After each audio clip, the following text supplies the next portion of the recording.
Hello and welcome back to English Today. This is DVD 13 and the first DVD of your upper intermediate level. And in this DVD, we'll begin with another 3 episodes of our story, That's Life, followed by our special TV programs, which include Everything But the Kitchen Sink, featuring our culinary experts. And then there will be a discussion about India and China. Do they represent a threat or an opportunity? Then, in the grammar section, we'll be studying more about the present perfect and the present perfect continuous tenses. And then we'll learn about the gerund and the infinitive. And we'll also study the first conditional. All right? So, I hope you enjoy yourselves.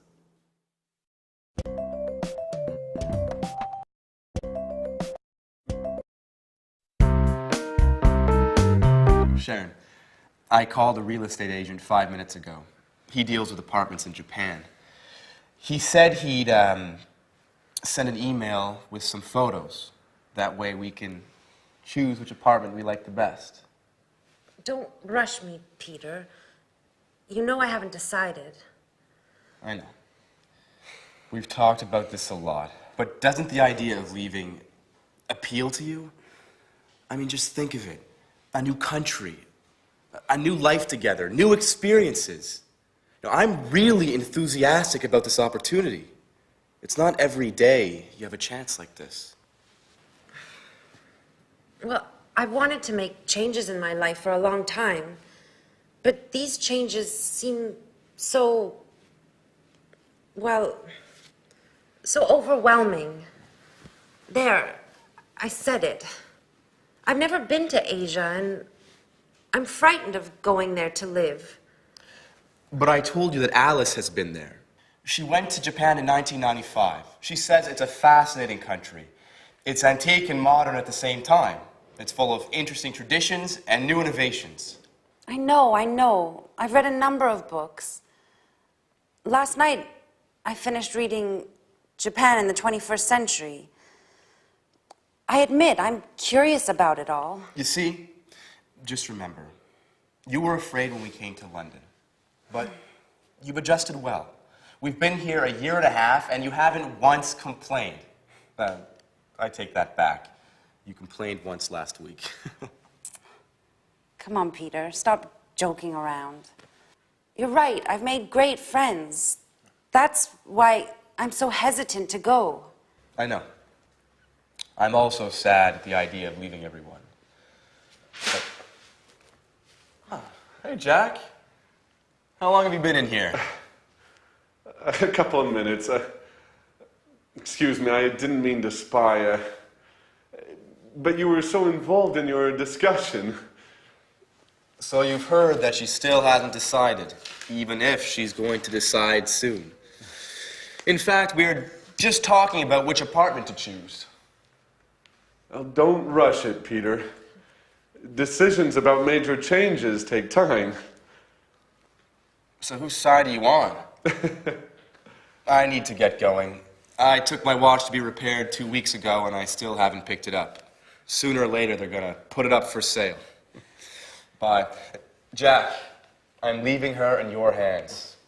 Please try and convince her.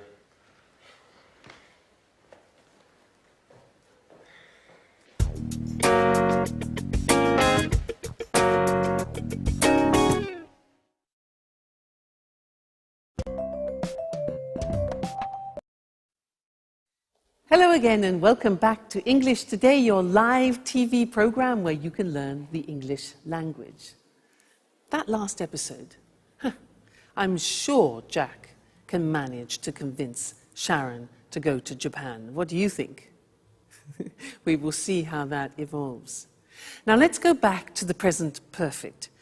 Remember that we have learned so far that we use the present perfect with genie, just, ever, already, never, and yet. Well, I want to give you 2 more acronyms to help you understand when you use the present perfect. And the first one is this: flot. Now, you see at the top we have for. For is a time word. And we use for a length of time. What's length? Length means a duration of time. So if you want to say 10 years, for example, you would say, I have lived in France for 10 years. For 10 years, a duration of time. Or, for example, 5 minutes. I have worked here for 5 minutes. Okay, so for we use for a length or a duration of time. That's flot, F-L-O-T, flot. Now, let's look at the second one, spot. Now, spot starts with the word since. Since is a word that we use when we're talking about an exact point of time. So, let me give you an example. If I say 5 o'clock, that is an exact point of time. So you could say, I have been here since 5 o'clock. Or for a year, you can say 1973, since 1973. So these two words are very important, for and since. Flot, spot. For a length of time, and since for a point of time. Now let's do a little exercise to help you with that. I will say something like 2 days. You must decide whether to use for or whether to use since. Okay? So, 2 days. Is it a length of time or a point in time? Length. So, for 2 days. I have been here for 2 days. Another example. Thursday. Thursday's a point of time, so since Thursday. Great. For a long time. A long time.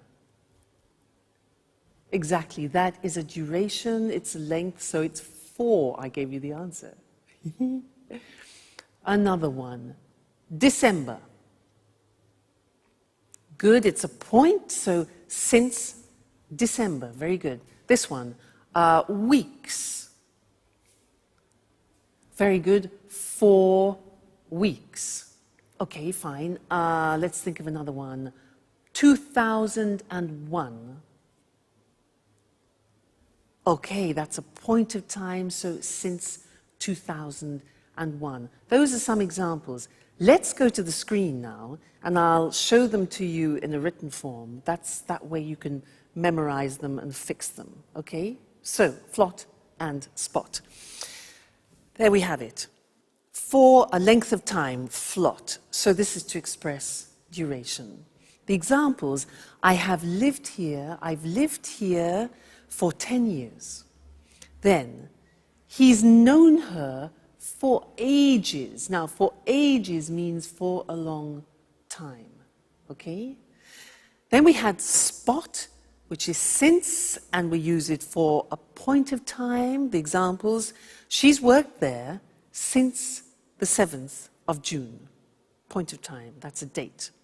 And they've been here since 1978, a year. Okay, so flot and spot.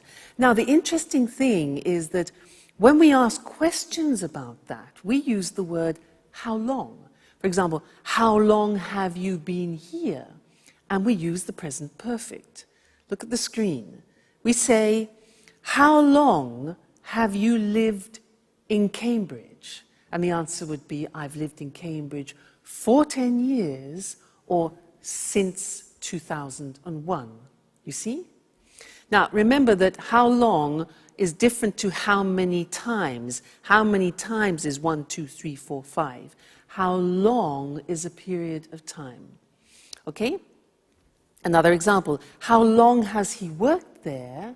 Answers. He's worked there for 10 years, or he's worked there since 1973. All right? Now, just look at the examples we practiced.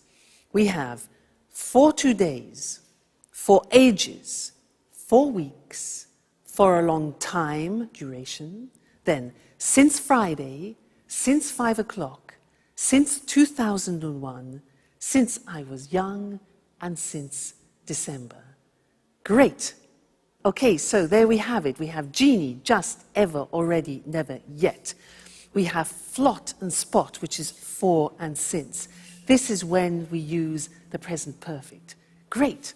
Now, let's go back and see if Jack has managed to convince Sharon to go to Japan. Okay? Bye.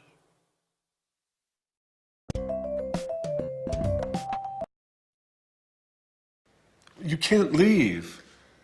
Now that we finally found each other. Stop it, Jack. I'm so confused. Don't you start. I was thinking, you'll be all alone in a foreign country. You won't know anyone. Peter will be at rehearsals all day. At least here you have us. I will always be here for you. Yes, I know that. Oh, and did you know that women can't go out alone in Japan? Jack, that only happens in the Middle East. Stop it now. The truth is, I love new experiences. Remember when I moved to London 2 years ago? I've loved every minute of it. But that's not what you told Peter. I said it on purpose. You know I want him to slow down. I heard what you said 5 minutes ago. You were sincere. You weren't joking. You misunderstood, Jack. I'm not afraid of leaving. I've lived in a lot of different places in my life. I've done a lot of things. I've worked as a babysitter, as a tour guide, as a waitress. I'm sure I'll find something in Japan. I know you all too well, Sharon. You haven't ever really enjoyed any of those jobs. You still haven't found what you want to do in life. Stop it, Jack. I'm glad you promised Peter to convince me to go. I didn't promise him anything. So, what have you decided? Are you going to move? I don't know. I think I will. Yes. I'm going to move. If you've already decided, why did you have a job interview yesterday afternoon? Who told you that? Anne? No. I haven't spoken to her for days. So how did you find out? It doesn't matter. So, you still haven't answered my question.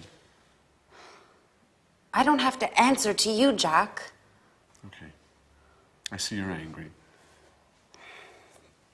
It just proves that I'm right. Jack, sometimes you are so impossible. Have you ever considered that maybe it's the best thing for me?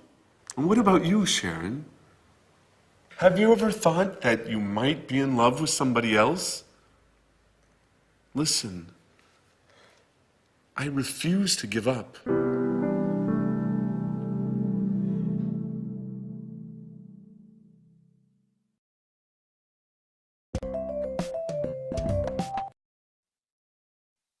Love is difficult, isn't it? I know something about that. But so is the simple past and the present perfect. And in fact, this is an important lesson because one of the most difficult things in the English language is to decide when to use the simple past and when to use the present perfect. I hear a lot of people making mistakes about this. When do we say, I went? And when do we say, I have gone? Well, remember, up until now, I've tried to help you with these acronyms, you remember? Oilway and Genie. And I really do think they'll help you. Now, do you remember, Oilway was for the simple past.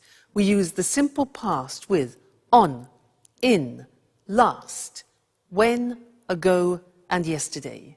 Okay? And we use the present perfect with just, ever, already, never, and yet. Be careful, there are two A's. This is already, this is ago. Okay, so be careful there. So, when you are speaking English, you have to make these choices. What do I use? Simple past or present perfect? And it depends on what time reference or time word you are using in the sentence. That is the most important thing, okay? Which one of these acronyms? Let me give you an example. We'll take a simple verb like I go. Now, if you want to use already in the sentence, what do we use? Do we use present perfect or simple past? Already is part of genie, just, ever, already, never, yet. So you need the present perfect. And you say, I have already gone.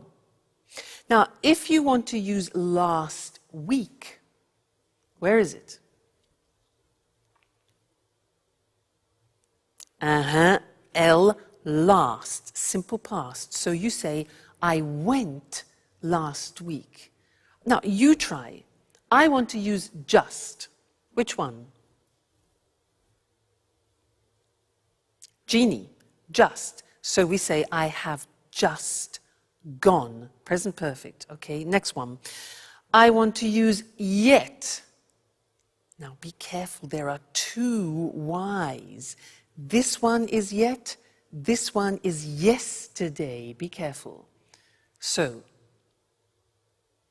yet is negative, do you remember? It's present perfect, and the yet is at the end of the sentence, so I haven't gone yet.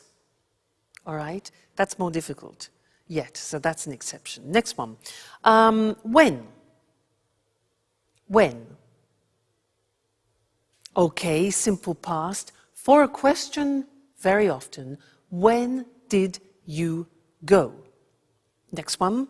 Never. Right? I have never gone. Present perfect. Fabulous.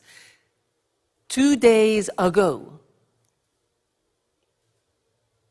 Now this is already, and that is ago. So, I went 2 days ago. Great, you're getting the hang of it. On. Yes, so I went on Friday, for example. Yesterday. I went yesterday. And the last one, in. Yeah, good. I went in June or in September. Fantastic. So that's it. Okay? When you are deciding whether to use the simple past or present perfect, think of the time words. And let's look at that on the screen just to remind you once more, because this is difficult. So, oil way is for specified time. On, in, last, when, ago, yesterday. I saw him on Friday. We went there in 1988. She came last week. When did you visit them? Question form. I visited them 2 weeks ago. I saw him yesterday. On, in, last, when, ago, yesterday. Then genie for unspecified time, indefinite time, just, ever, already, never, yet. Examples, I have just seen him. Have you ever been to America? They've already eaten. He's never learnt. And have you met them yet? Okay, yet at the end. So please try and memorize these. Oil way, genie, and think about it when you have to decide between simple past and present perfect. All right? Good luck, and I'll see you again soon. Bye.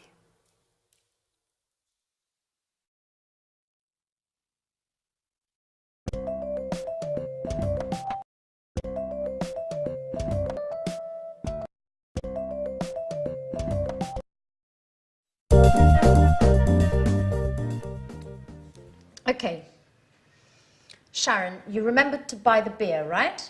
Of course I did. And you managed to bake the cake, right? Not yet.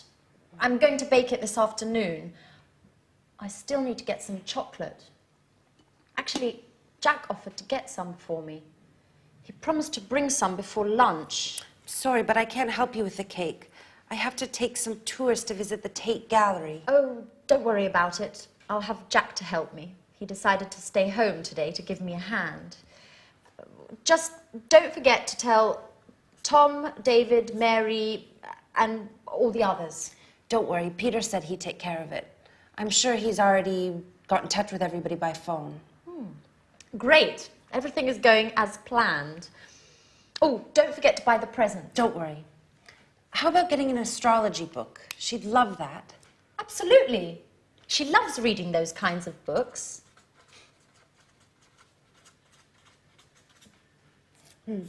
I hope I can get it before I go to work. By the way, have you heard anything from Mr. Dubois? Well, he told me he expected to come, but couldn't confirm. Well, you know how it is being so busy and everything. It's hard for him to give a definite answer one way or the other. I imagine being a stage director is difficult. Alice would be so happy if he comes. Yes, she will. Anyway, Mum's the word. If you say anything, it won't be a surprise. Hey everyone, what are you up to? Oh, nothing important. Oh, I almost forgot. Happy birthday, Alice. So, what have you arranged to do this evening? Well, I considered celebrating with you guys. I mean, if you want to. Oh, I'm really sorry, but well, Jack has arranged to eat out this evening with his colleagues and he can't put it off now. And, well, I agreed to correct some reports. Oh, I see. What about you, Sharon? Oh, I'm terribly sorry, but I agreed to go to the theater with Peter, and he won't be finished rehearsing before midnight. But I thought... Well, I know we promised to have a party, but why don't we postpone it? It's just not possible today. What a shame. I can't stand the thought of being all alone on my birthday.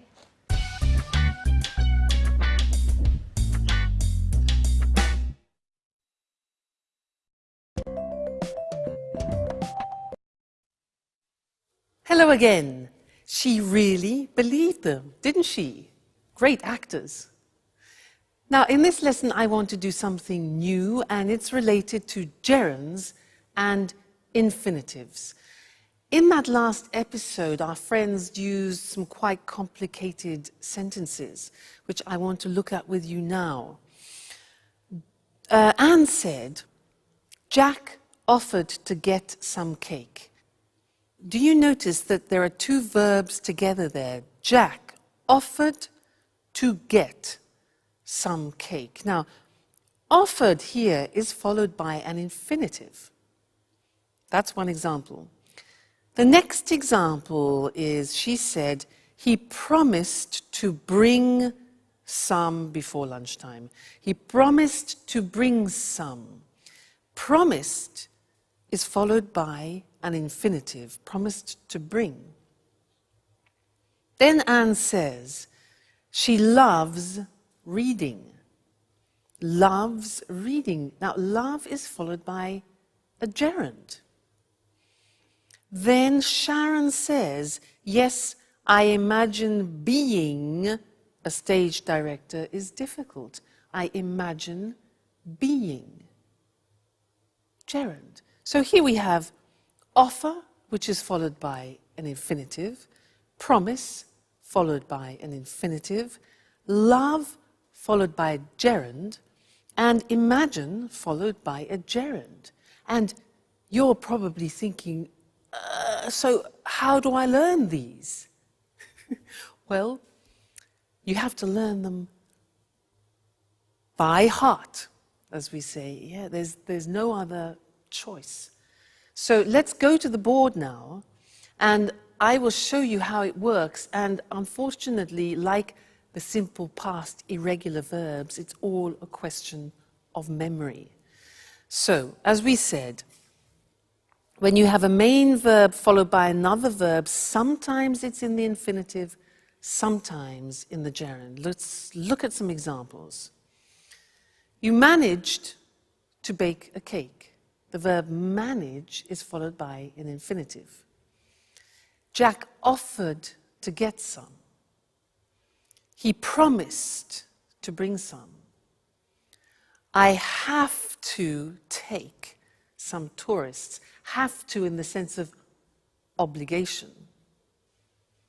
What have you arranged to do? Arranged plus infinitive. I agreed to correct some reports. So there you see manage, offer, promise, have, arrange and agree are followed by the infinitive with to. Let's move on to the other examples where verbs are followed by the gerund. She loves reading. So love followed by reading. Gerund. I imagine being a director is difficult. Imagine followed by gerund. I considered celebrating. Considered followed by gerund. Celebrating with you guys, and he won't finish rehearsing before midnight. So there we have examples of love, imagine, consider, finish, followed by the gerund forms. So it's a bit complicated, and it's a question of familiarizing yourselves with the verbs that take gerund and the verbs which take infinitive. It comes with practice, don't worry. But this is just an introduction. So, let's go back and see what's going on in Alice's birthday party, all right? And I'll see you later. Bye.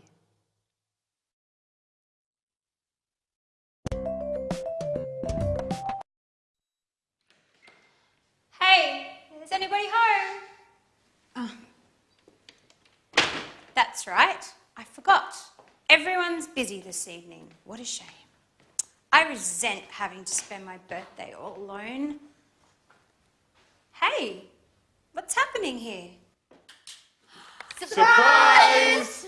Happy birthday to you. Happy birthday to you. Happy birthday, dear Alice. Happy birthday to you. Oh, I'm so happy. I didn't expect to find anybody here. I thought I had to spend my birthday all by myself. Oh, did you really think we would forget to celebrate your birthday? Well, yes. You played quite a trick on me. And you fell for it. Come on, everyone. A toast to Alice. Oh, wait. Before we make a toast, we have another surprise. Another surprise! Daddy!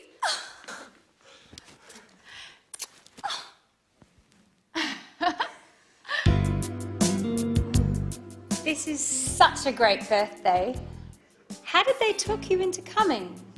Alice, dear, how could I miss your birthday? Work is important, sure, but nothing is more important than my dear, sweet, only, lovable, adorable little girl.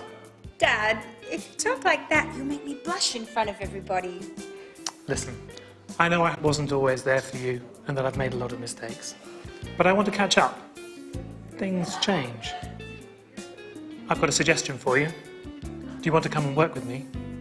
Really? With you? What would I do? You can write scenes for my films. You've always had artistic flair. I'll teach you the tricks of the trade. You'll learn how to write convincing scenes in no time at all. That way, we'll always be together, if you want. I don't know what to say. I gave up wanting to spend time with you. You don't have to decide to do anything now. Let's celebrate your birthday. Let's toast. Cheers, Alice. Thank you so much, Daddy. This is the best birthday of my entire life.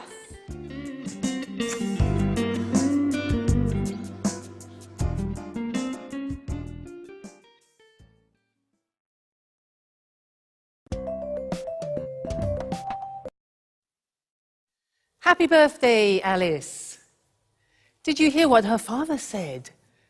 He said, if you work with me, I'll teach you the tricks. Now that's an opportunity, not only for Alice, but also for us, because he used a grammatical form that I want to teach you now. If you work with me, I'll teach you the tricks. And that in English is a conditional form, the first conditional. If I work, if plus the simple present, I will teach, followed by the future will. So to illustrate this a little bit better, I want to talk to you about what is almost a religion in England, making tea. Now, every household in England has one of these, this. Do you know what this is called? It's for water, to heat, to boil water. In English, we call it a kettle. Every English household has a kettle. We have all sorts of different models as well. And I can assure you, if you buy a kettle, you will never regret it. Why? Look at this. It's very light, plastic, and it's very fast. So, if you fill this kettle to about here, it's 1.5 liters. And then, here's the plug, if you plug the kettle in, the water, 1.5 liters, will boil in 3 minutes. Incredible. So, 1.5 liters, if you boil 1.5 liters, then it will be ready in 3 minutes, okay? The other good thing is that if you want to carry the water to another place, look, take it off the element, and it's portable. Now, there's one thing to remember inside. Sometimes it gets a bit dirty. You have a special liquid to clean it. Because if you don't clean it, then it'll change the taste, or it might change the taste of the tea. Okay, so that's important. So, a kettle. If you buy this, I can assure you, you will never regret it. Okay, now, I was using some conditional sentences there, and I want to go to the screen now to look at those more carefully. It was the first conditional, using if, all right? And this is used to describe real possibilities. So, look at this. If you work with me, this is Alice's father, I'll teach you all the tricks. So we have if, then the present tense, and then will and the infinitive, which is probably different to your own language, so be careful about that. The other example, if you use a kettle, you'll make tea faster. So present tense, future with will. If you use a kettle, you'll make tea faster. If you don't clean it, the tea won't taste good. You see the negatives there? If we don't, negative of the present, the tea won't, negative of will, taste good. Now, we can sometimes change the second part. Look at the next example. If her father offers her a job, she might accept it. Now, using might gives the idea of uncertainty, but that's fine to use in the first conditional. The other example, if he accepts the job, yeah? If he accepts the job, he might move, go to Japan. All right, so you can also use might. If you stay with me in English today, you will learn the English language. All right? Great. Well, I'll see you again in the next lesson. Bye.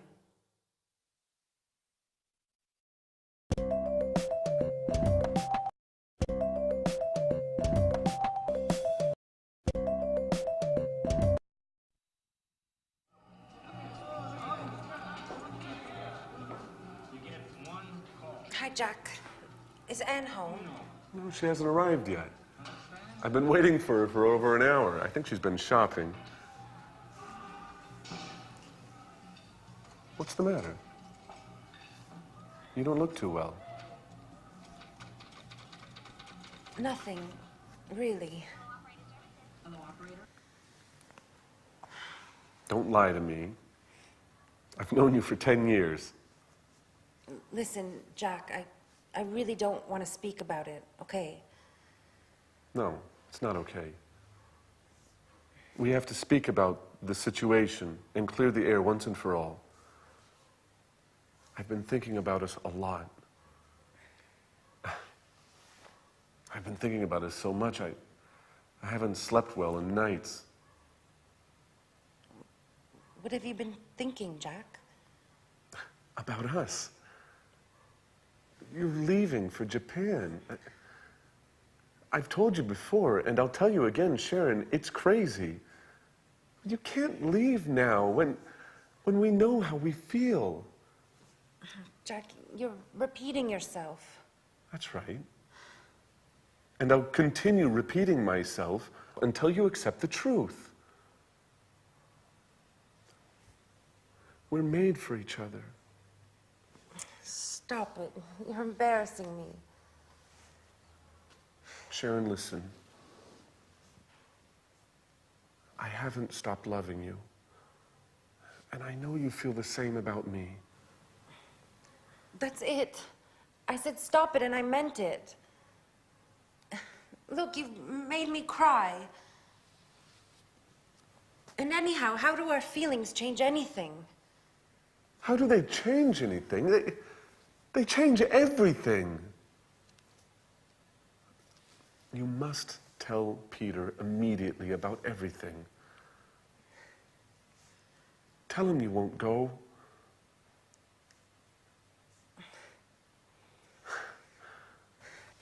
I'm so happy. I knew you felt the same way about me. Hey, is anyone in there? Oh my God, it's Peter.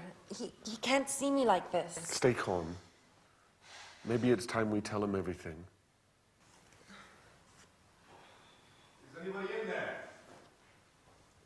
Hello?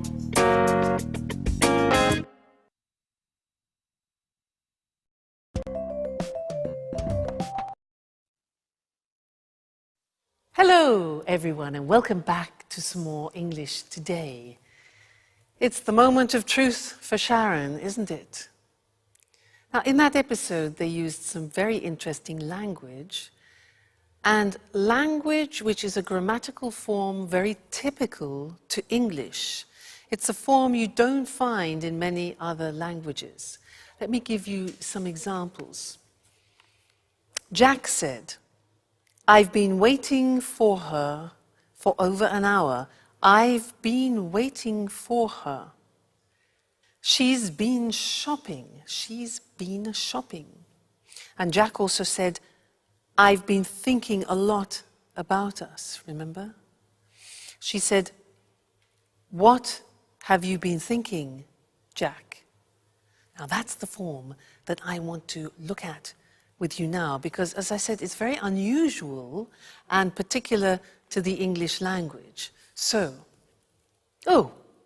London Bridge, the Tower Bridge. Now that's a useful image because in fact, this grammatical form is about bridging two different forms.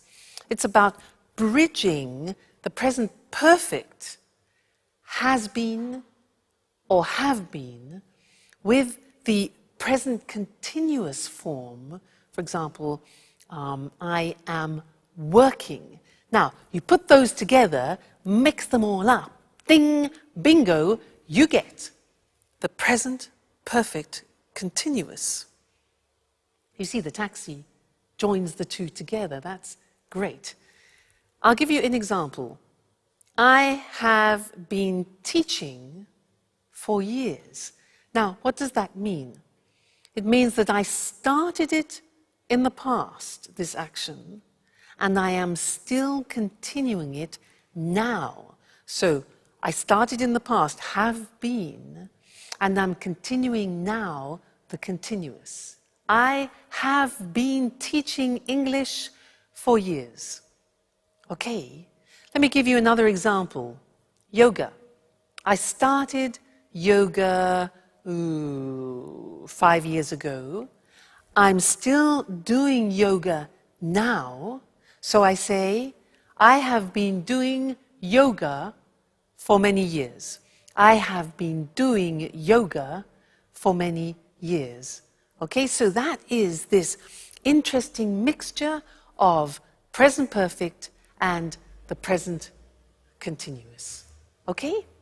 So, I think in order to understand it a little better, we should go to the screen so that you can see it in the written form.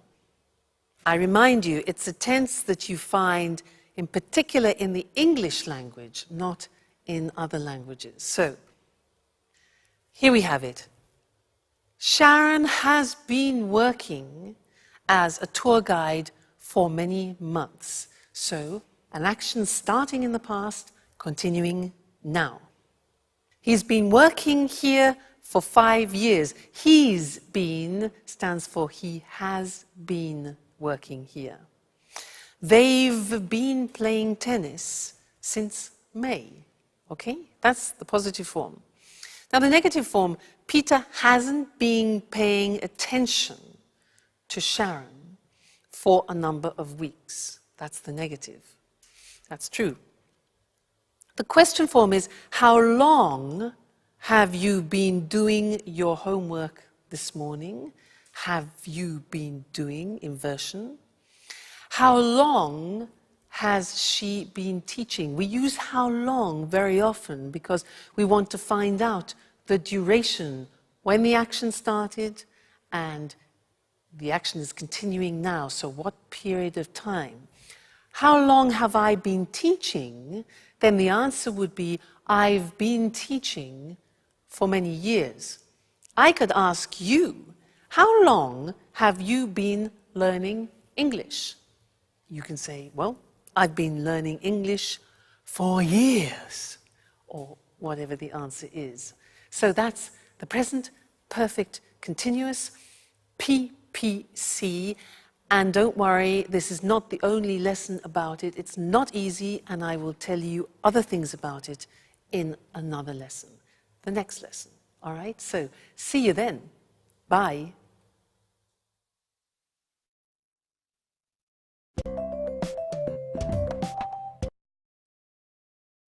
Hey, Jack? Sharon? What are you doing here? I've been looking for you for half an hour. Hey, what's the matter? You've been crying. Are you going to explain to me what's going on or not? Peter, listen, calm down. I'm not going to calm down. I want answers, and I want them now. What's going on here? That's what I'd like to know. Jack and Sharon have been here for who knows how long, and who knows what they've been doing. Hey, Jack, it's time you tell me what's up. I'm going to get really mad if I don't get some answers. Okay, stop. Stop! You're acting like little children. Come on, Jack. Let's leave Peter and Sharon alone. They need to talk, and we need to go shopping.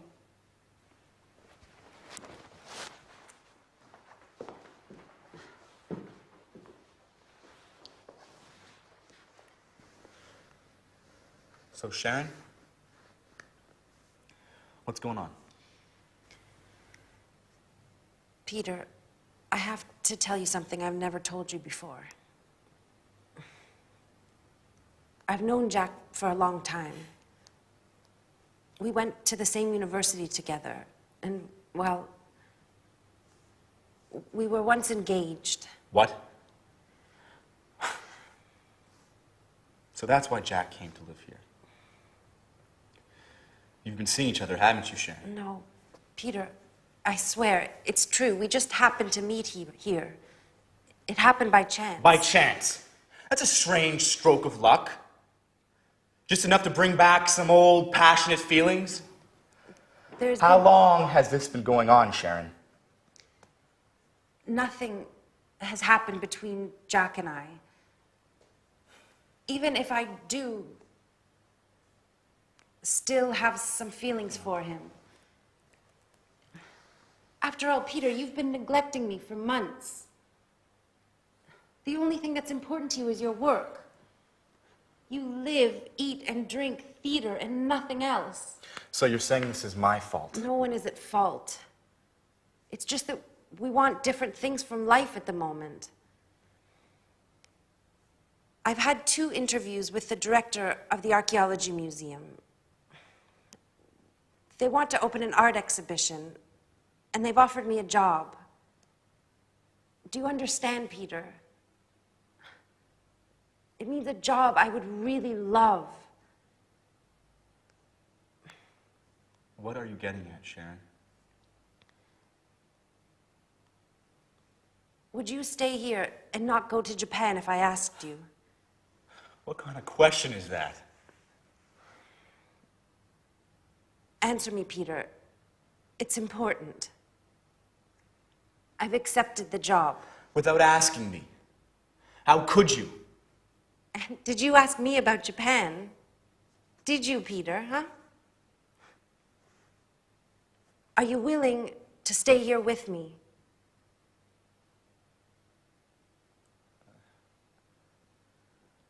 I can't, Sharon. This is my big chance. You see, Peter, I'm right. Nothing is more important to you than your success.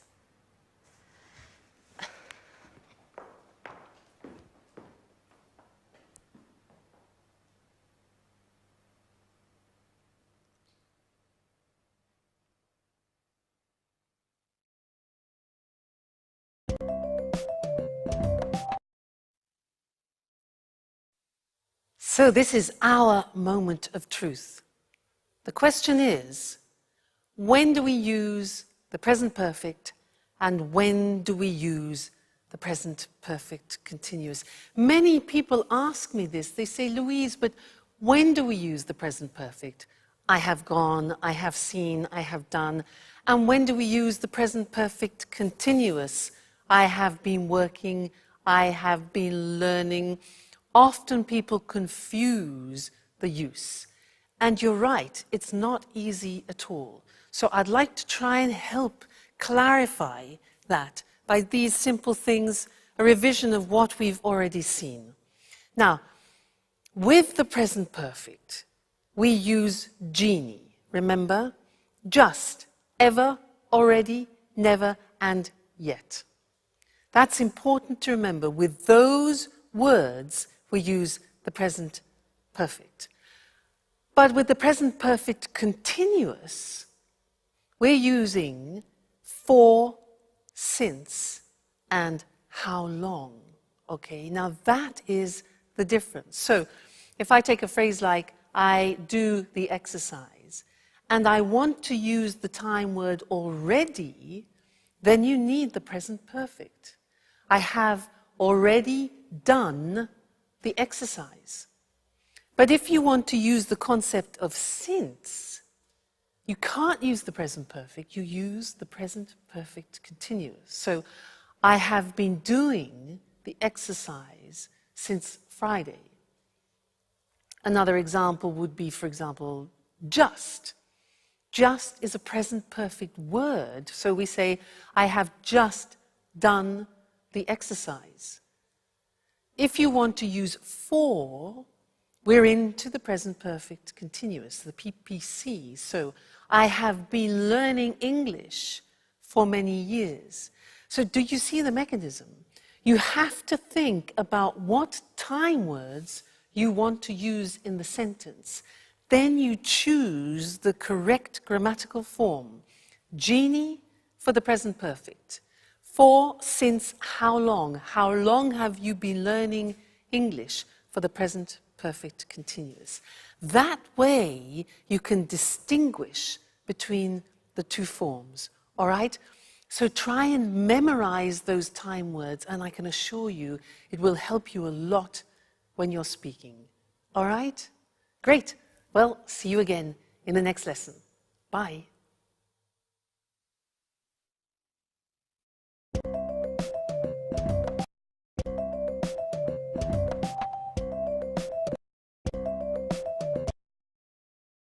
Welcome to Cooking Today. We're delighted to be back in Lisa French's home again. Lisa, we've had so many calls since our last program. I'm glad to hear it. Well, now let's see. Here, Sally from Manchester is getting married in June and has always dreamt of having a well-equipped, modern kitchen just like the ones in the movies. How can we help her? Well, to begin with, a kitchen environment should be well lit and have ample surfaces to work on. Also, plenty of drawer space is necessary for storage of food items and utensils. I know what you mean. I have to contend with a small kitchen that has neither light nor enough drawer space. That's why I go out to restaurants. You don't need a king-size kitchen to enjoy cooking in it. What's important is organisation and having things at hand. What are the main appliances newlyweds should have? Well, obviously, a hob, an oven, and a fridge are absolutely essential. Today, many people can't survive without a dishwasher. I'm one of those people. I really hate doing dishes. So do I. Getting back to the subject, I'd like to show our viewers some optional appliances. Although they're not strictly necessary, they often come in handy in large families or when entertaining guests frequently. One is the grill. Another is a deep fryer for large quantities of chips and other tidbits. That's not the appliance for me. I love healthy cooking. In that case, you need a steamer oven like this one. In the US, it's hard to find a kitchen without a microwave.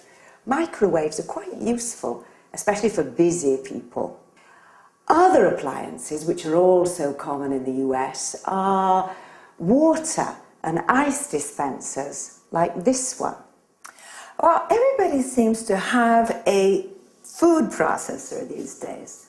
Why is a food processor so useful? Well, a food processor is a great boon since it's a real space and time saver. It has many different functions. It can mince meat, grate cheese and vegetables, make breadcrumbs, pulp tomatoes, fruit, and so on. So what else can you show us? An electric beater like this can be used for whisking eggs, as well as making mayonnaise. Other kitchen aids are scales and measuring utensils. Careful weighing and measuring are fundamental for successful cooking, since recipes are generally in kilos and grams. All right. There are a lot of other things that we could talk about, but unfortunately our time is up. Lisa, once again, it's been great being here. Thank you for your help. You're welcome.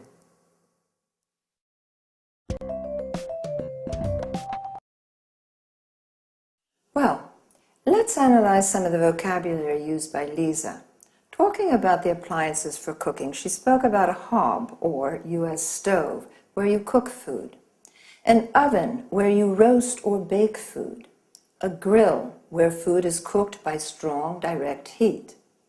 As we saw, the following machines can be optional. A deep fryer in which you fry food, a steamer oven where you can cook food in steam rather than water, a microwave where food is cooked by electromagnetic radiation. Then she referred to items where food can be stored like a fridge, originally refrigerator. The section with frozen food is called a freezer. The section of the fridge which produces cold water and ice is called a water or ice dispenser. Lisa also said drawers are important. You need them to keep utensils, cutlery, and so on. A dishwasher is a machine for washing dishes, cutlery, glasses, and so on. Other small appliances are a food processor, a machine which can ground, mince, or chop food, an electric beater where you mix, whip, or whisk food, scales or measuring utensils used for measuring food, weight, or liquids. Then Lisa used some culinary terms, such as mince, that is chopping meat into very small pieces. Notice that mincemeat is a mixture of dried fruit. Cheese and carrots can be grated, that is, finely shredded. Or we can say pulp, which means crushing fruit into a soft paste. Pulp is also the soft inner part of fruit. Another useful verb is beat. That is mixing eggs, cream, butter, using a fork or a whisk. That's enough for today. See you again. Bye.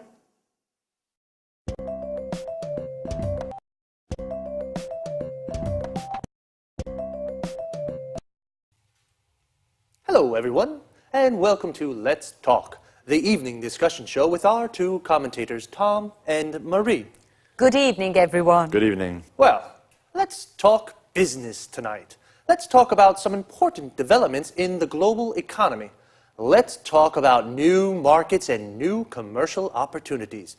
In particular, I'd like to know what you think about the extraordinary economic growth that's taking place at the moment in some parts of the world. Are you referring to China? Yes, and also to India. You know, for the last 5 years, the economies of these countries have been growing at almost double-digit rates.